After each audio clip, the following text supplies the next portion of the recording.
la mine. Parcă ești Lorena Bogdan. Bună ziua, dragă comunitate Torrent SMD. Deci, după cum vedeți, au luat sfârșit concursul mult așteptat I Love Torrent SMD. În cinstea la evenimentul în care Torrent SMD a împlinit în sfârșit 5 ani, am organizat acest concurs formidabil în 5 categorii diferite. A participat foarte multă lume, multe lucrări interesante, video, proză, poezie. Astăzi a avut loc ceremonia de înmânare a premiilor, care a luat sfârșit cu succes. Toată lumea este satisfăcută și pot să spun o singură frază la sfârșit. Viva Torrent SMD! Ca om versat în domeniu, pot spune doar faptul că mi-a plăcut acest concurs. Mie mi-a plăcut în general să fac parte din comitetul organizatoric.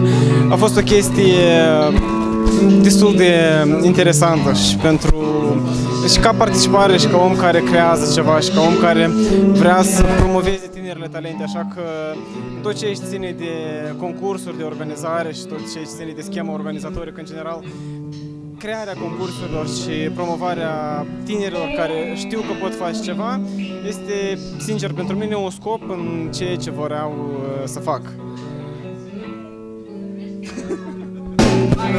Cum vă simțiți în calitate de organizator a concursului I Love Torrent SMD? Eu mă simt foarte, foarte bucuroasă că am reușit să ducem la capăt organizarea acestui concurs. Sperăm că o să ajungem cu bine și la aniversarea de 10 ani!